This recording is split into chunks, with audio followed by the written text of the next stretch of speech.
qaabab fudud oo dadku fadhigoodu uu badan yahay ay ku dhimi karaan miisaankooda. soo dhawow inta aynan u guda galin mowduuca aynu ka hadlayno fadlan subscribe sar channelkeena dunida maanta wad mahadsantahay.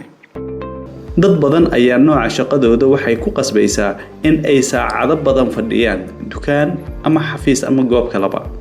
arrinkaasi waxa uu miisaankoodu ku keenayaa in uu ziyaado, waxaana uu xayir ku yeelanayaa ama baruur qofka bowdyaha, sinaha iyo caloosha. isla markaasina waxaa kordha khatarta uu qofku ugu jiro caafimaadkiisa in uu ku dhaco xanuunka macaanka ama sokorowga.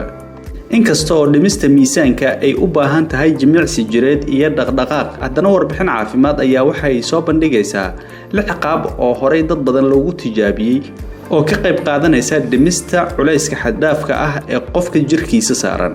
arrimahaasi waxaa ka mid ah: 1. shaaha cagaaran. haddii aad gaajo ama oon dareento adiga oo xafiiskaaga ama goobtaada shaqo ku sugan, ha ku degdegin cabista shaaha caadiga ee sokorta miiran iyo bunka ama kafeega. dooro shaaha cagaaran oo haraadka ama oonka ka bi'iya jirka, miisaankana ka rida. shaaha cagaaran waxaa ku jira maadada loo soo gaabiyo EGCG oo si weyn jirka ugala dagaalanta dufanka iyo xayrta ururta. 2. baradhada shiilan. inkasta oo la aaminsan yahay in baradhada shiilan ay ka qayb qaadato kordhinta miisaanka, haddana warbixin caafimaad ayaa waxay daaha ka rogaysaa in baradhada shiilan oo keligeed la cuna ay dhimayso miisaanka.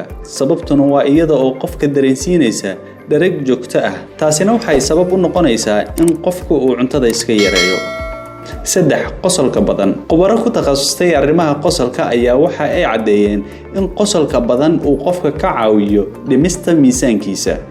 cilmi baaris arrinkan laga sameeyay ayaa hoosta waxay ka xariiqaysaa isku darka qosolka qofka oo maalintii gaara inta u dhaxaysa 15 ilaa 20 daqiiqo in ay gubto 40 calories, isla markaana ay ka qayb qaadato kordhinta dheecaanada dheefshiidka caawiya.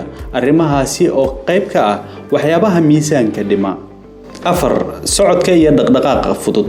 qofka oo xafiiskiisa, gurigiisa iyo goobtiisa shaqo ku dhex socsocda daqiiqado yar ama ku celceliya in uu kaco oo fariisto, arrinkaasi ayaa qofka waxay ka caawinaysaa in dufanka ama xeerta jirka ku jirto laga soo saaro.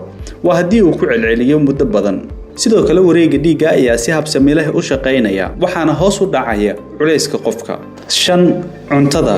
in qofka xilliga cuntada markii la gaaro uu si xigmadaysan wax u cuno waxa ay ka qayb qaadanaysaa dhimista miisaankiisa.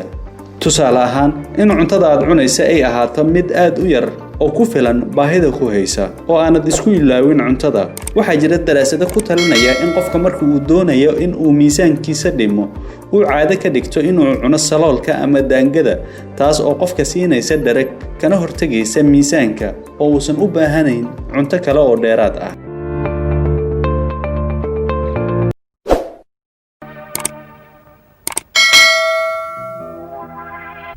waad ku mahadsan tahay daawashada iyo dhageysiga mowduucan. fadlan saaxiibada la sii wadaag.